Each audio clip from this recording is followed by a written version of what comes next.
Commander, are you coming to check up on me? You look much better. How are you feeling? Dr. Chakwas assures me I am going to be fine. I was impressed with her knowledge of Asari physiology. Alliance medical personnel take courses in alien biology, just in case. I get the feeling you want to ask me something, Commander. Tell me about yourself, Liara. Me? I am afraid I am not very interesting, Commander. I spend most of my time on remote digs, unearthing mundane items buried in long-forgotten Prothean ruins. You must enjoy something about it. I love my work. Seeking out history's lost secrets has a special appeal for me. You were actually touched by working Prothean technology. That is why I find you so fascinating, Commander. Sounds like you want to dissect me in a lab somewhere. What? No! I did not mean to insinuate. I never meant to offend you, Shepard. I only meant that you would be an interesting specimen for an in-depth study. No, that's even worse. Calm down, Liara. I was only joking. Joking? Oh, by the goddess, how could I be so dense? You must think I am a complete and utter fool. Now you know why I prefer to spend my time in the field with data disks and computers. I always seem to say something embarrassing around other people. Please, just pretend this conversation never happened. Do you know why Benezia joined up with Saren? I don't understand it. She was always outspoken about the need for the Asari to become more involved in shaping galactic events.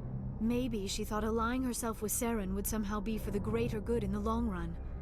At least I hope so. This hurts you, doesn't it? None of this makes any sense to me. I have not spoken to Benezia in many years, but I know her, and this was not like her. Something changed. I'd like to know more about the Asari. We were the first species to discover the Citadel. We were instrumental in forming the Council, and we always strive to be the voice of peaceful cooperation in galactic disputes. My people believe we are all part of a single galactic community. Each species contributes something to the greater whole. Although we seek to understand other species, it seems few of them seek to understand us. The galaxy is filled with rumors and misinformation about my people. Like what? Most of the inaccuracies are centered around our mating rituals. My species is monogendered. Male and female have no real meaning for us. We still require a partner to reproduce. This second parent, however, may be of any species and any gender. I don't understand. Your species can mate with anyone? Mating is not quite the proper term, not as you understand it. Physical contact may or may not be involved, but it is not an essential element of the union.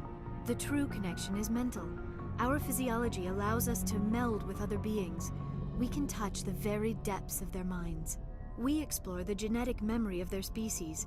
We share the most basic elements of their individual and racial identities. We then pass these traits on to our daughters. It is how we learn to grow as a species and how we develop a greater understanding of other races. What happens to your partner after the union? Every relationship is different. Some unions are a single encounter with both parents parting ways afterwards. Others can be more long-term. Sometimes an Asari and her partner will stay together for many decades. Do you know who Matriarch Benezia chose as her partner? She rarely spoke of her partner. Though I know my father, if you want to use that term, was another Asari. I thought you always needed another species to serve as one of the parents. Think about it, Shepard. If we were not able to mate with our own species, we would have died out long before we ever mastered spaceflight and left our homeworld. Union with our own kind is no longer common, not for the purposes of reproduction. Most Asari believe it weakens our species. Asari daughters inherit racial traits from the father species. If both parents are Asari, then nothing has been gained, or so conventional wisdom would hold. I am what is sometimes called a pureblood. Though no Asari would ever be cruel enough to say the word to my face, it is a great insult among my people. It is possible Benezia's partner was embarrassed by their union. She may have been too ashamed to publicly acknowledge me as her offspring. How could anyone abandon their own child? I cannot answer that. This is all speculation on my part. It is possible she wanted to be part of my life, but something happened to her before she had the chance. Benezia never spoke of her partner. Whatever happened, it caused her too much pain to dwell on it. She raised me by herself, though that is not uncommon. Many Asari raise their children alone, particularly if the father species is short-lived. Often the partner will pass on long before the child reaches maturity. You Asari live for 1,000 years. What happens when your partner dies? Few sapient species live as long as my kind. We have learned to take a philosophical approach to our unions. We do not focus on the inevitable loss of our partners. Instead, we enjoy the time we spend with them. And even after they're gone, a part of them lives on in us. The union is a connection that transcends both time and space. I should go. Goodbye, Shepard.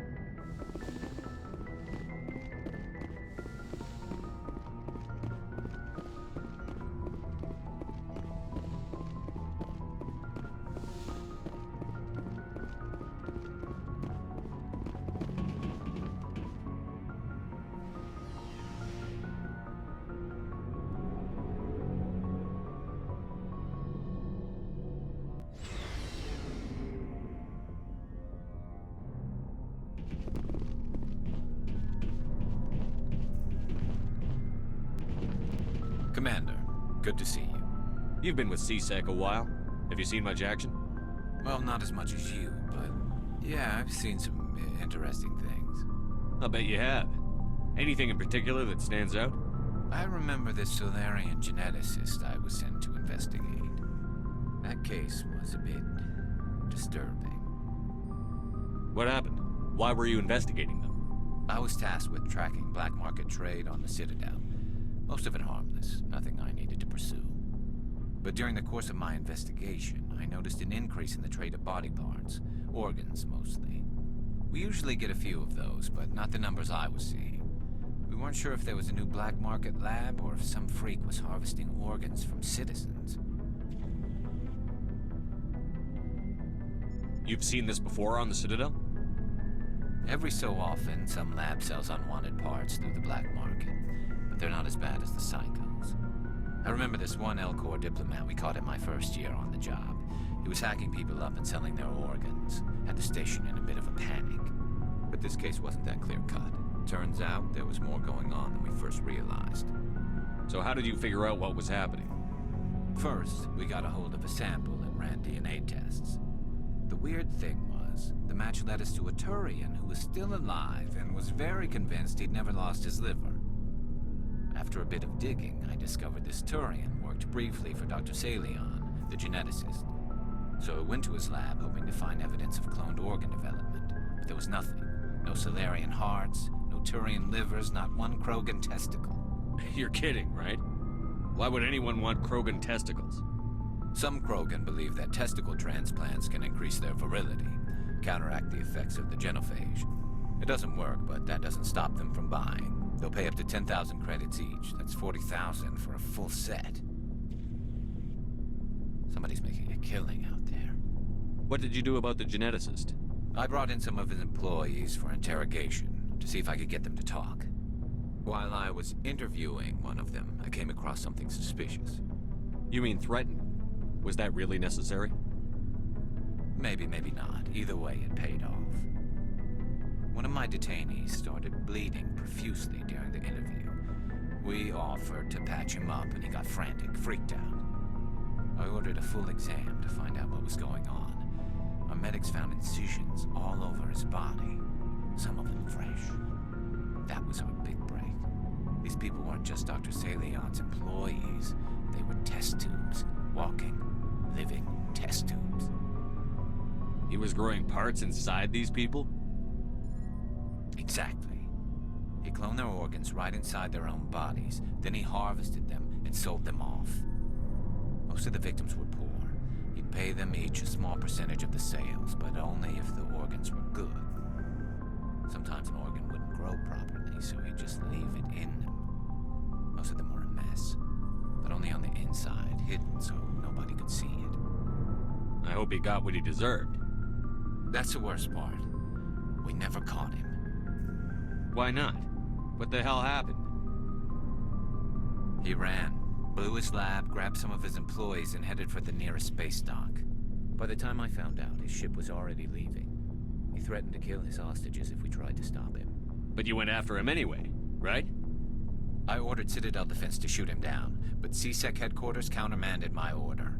They were worried about the hostages, worried about civilian casualties if the ship was destroyed so close to the Citadel. I told them those hostages were dead anyway. You just used them to make more organs. But they wouldn't listen. Well, you can't get them all. No, but letting him get away like that. All they had to do was disable that ship, stop him from running. Maybe the hostages die, maybe they don't, but at least we stopped the bastard responsible for it all. I suppose I can see both sides. But what's done is done. I suppose. Can't waste too much time worrying about it now. Just wish I could have stopped him. That's all. Do you have any idea what happened to Dr. Salion? I sent out feelers from time to time, hoping to find something. I thought I'd found him a while back. He changed ships and changed his name to Dr. Hart, his idea of a joke, I guess. I told the military, but they weren't convinced it was him. I got the transponder frequency for his new ship, but I just can't get anyone to check it out. I'll check out the coordinates when I get a chance. I was hoping you'd say that. But Commander, take me with you when you go. If it's Salion, I want to be there when you find him.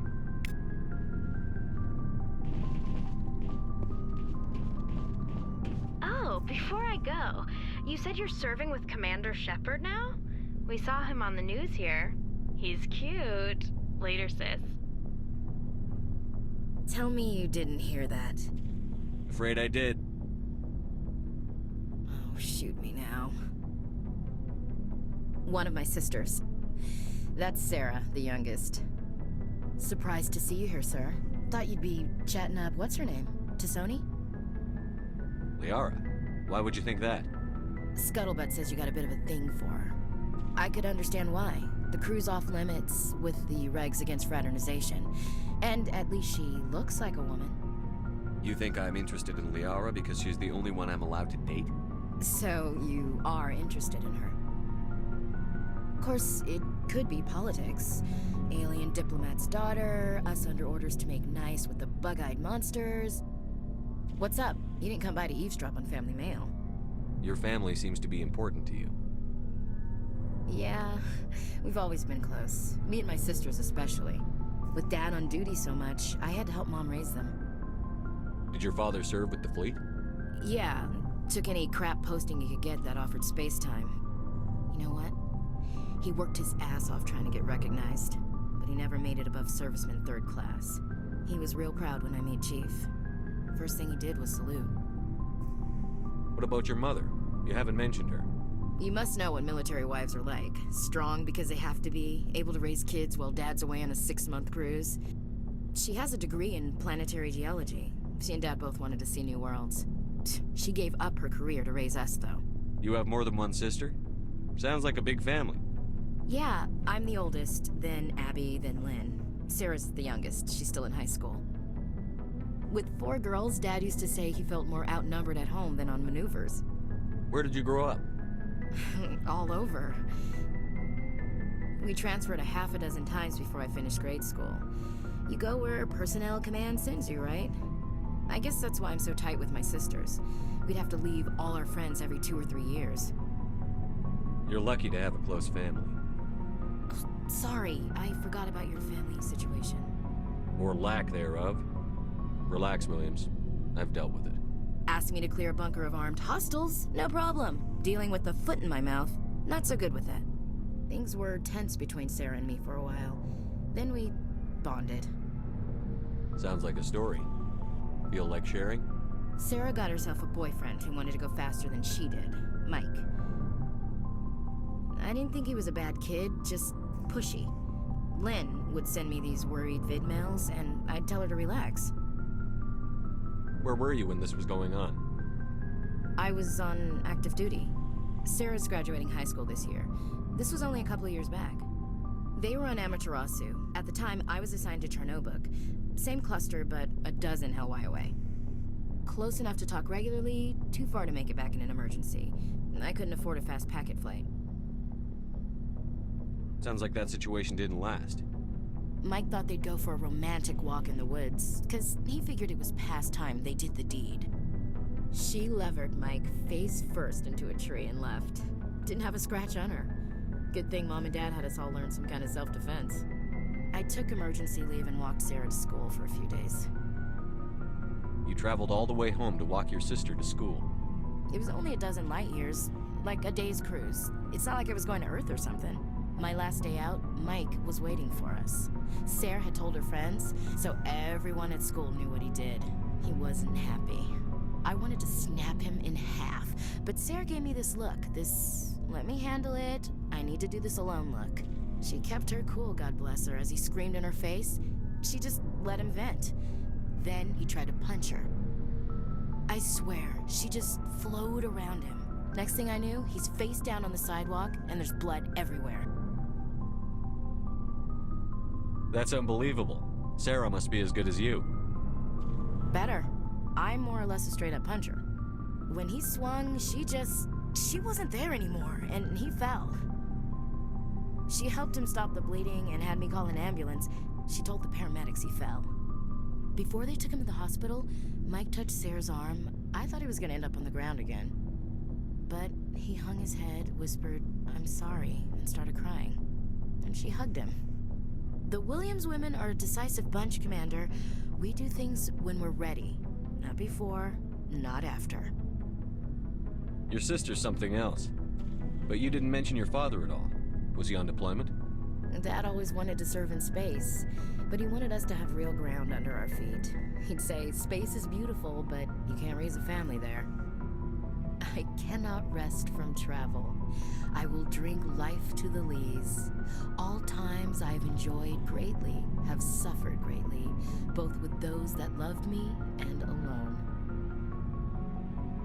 For always roaming with a hungry heart, much have I seen and known, cities of men and manners, climates, councils, governments. I never thought I'd hear you reciting poetry. Just because I can drill you between the eyes at 100 meters doesn't mean I can't like sensitive stuff. Just don't spread it around. Ulysses was my dad's favorite poem. Every time he shipped out, he recorded me reading it. He had a dozen versions when he retired. Does he still like it? I sure hope so. I read it to his grave every time I go home. Dad passed on a few years back.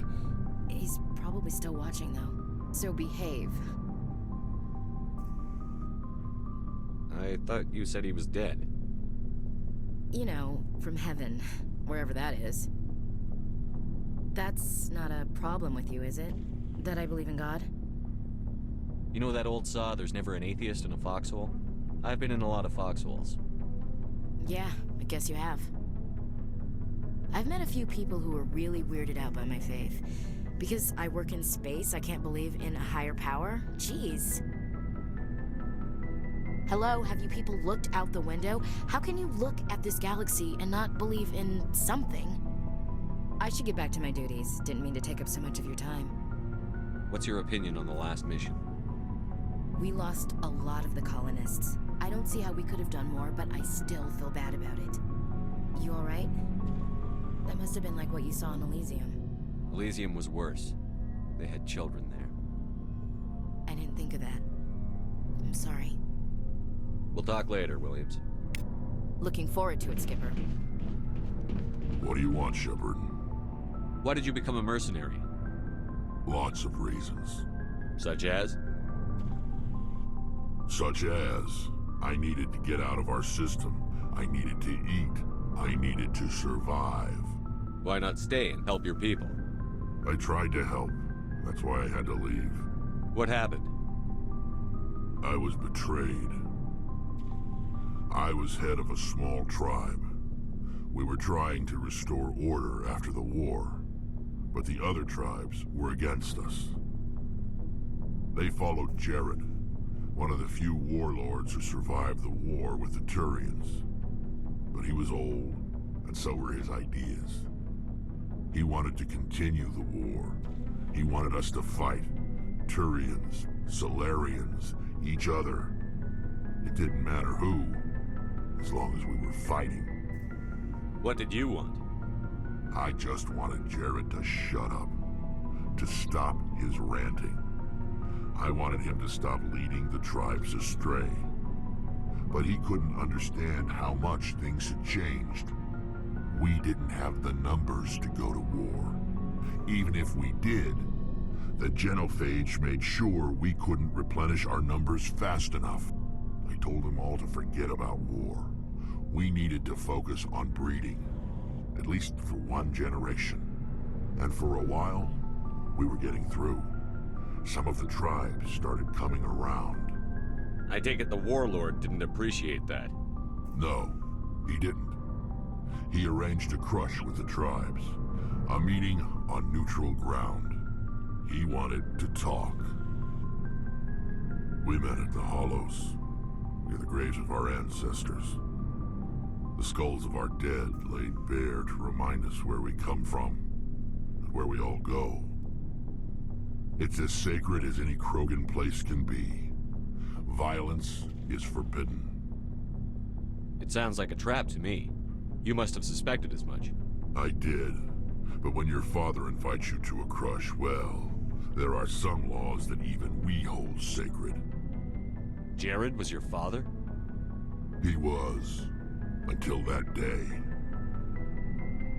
We talked, but we didn't get anywhere. When it was clear that I wouldn't join him, he gave the signal. His men leapt from the graves of our ancestors like Krogan undead. The few that were loyal to me died quickly. I escaped with my life, but not before I sank my dagger deep into my father's chest. That is why I left, and that's why I'll never go back. So long, Rex. Shepard.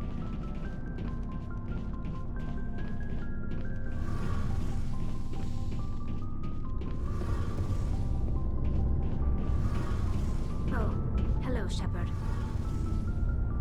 Are you okay? I don't know. Your ship is amazing, and your crew's been really great to me. Especially your chief engineer. But I just sort of feel out of place. The Normandy runs so smooth it feels like we're not even moving. And the engines are so quiet. How do you sleep at night? The silence wakes you up? Back on the flotilla, the last thing you want to hear is silence. It means an engine's died or an air filter shut down. I guess you don't have to worry about that here. But old habits die hard. But it's more than just the silence. This ship feels so empty. It's like half the crew is missing. Back home, I couldn't wait to go on my pilgrimage. I couldn't wait to get away from the crowds. Now that I'm out here, I kind of miss them. Sometimes we don't appreciate what we have until it's gone. That's true. I'm starting to wonder if that's what the pilgrimage is really about. It's given me a whole new perspective on my people and our culture. You know, there's always a few who go on their pilgrimages and never return. I always assumed something bad happened to them. But maybe they just wanted a different life. You do plan to return to the migrant fleet, right? I could never abandon my people, Shepard. I will go back eventually. But we have to stop Saren first. Otherwise, I might not have a home to go back to. I should go. See you later.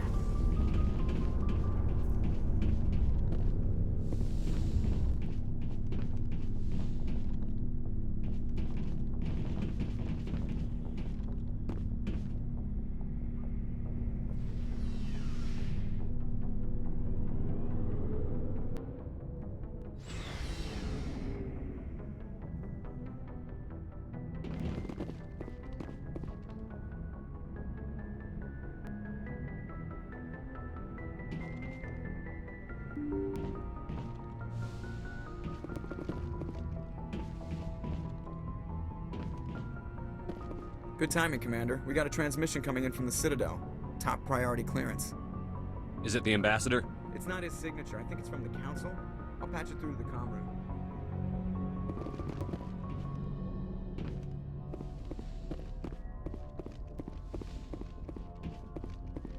Commander Shepard, we've received information that may be critical to your mission against Saren. I'll take all the help I can get. We've received an urgent message from one of our infiltration regiments in the Traverse. You mean spies? Spectres tend to attract attention, Commander, but they are only one arm of the Council. Special task groups are often a better option for monitoring developing situations. We currently have several infiltration units scattered throughout the border regions of Citadel space. This particular unit was gathering intel on Saren. What did they find? Unfortunately, the message we received was little more than static. The infiltration team must be in a situation where they can't set up proper interstellar communications. But the message was sent on a channel reserved for mission-critical communications. Whatever they were trying to tell us, we know it was important. Considering your interest in Saren, we thought you might want to investigate this. Find out what happened to our team. The signal originated from the planet Vermeer. I'll look into it. The Council prefers not to become involved in the specifics of Spectre activities. We only want you to be aware of all your options, including Vermeer. Good luck, Commander Shepard. We will keep you advised if we learn anything else.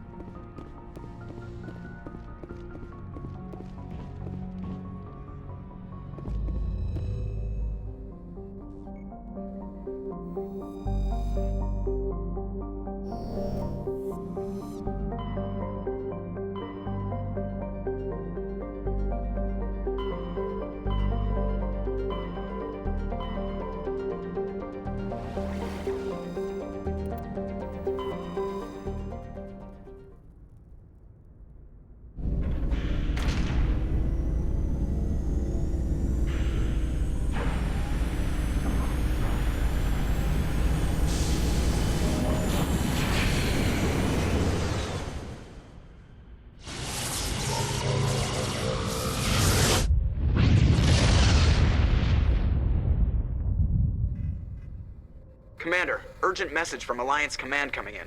I'll patch it through. Shepard, this is Admiral Hackett from Alliance Command. We've got a situation here, and you're the only one that can handle it.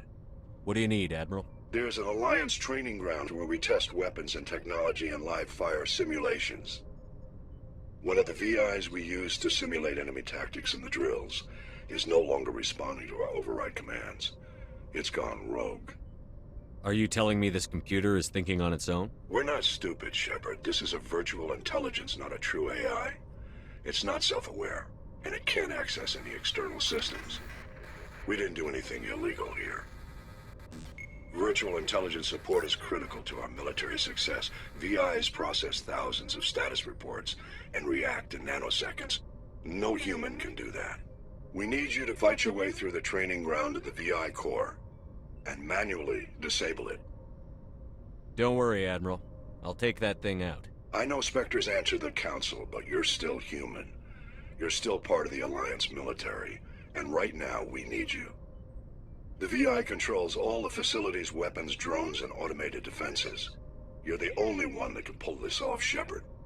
Good luck.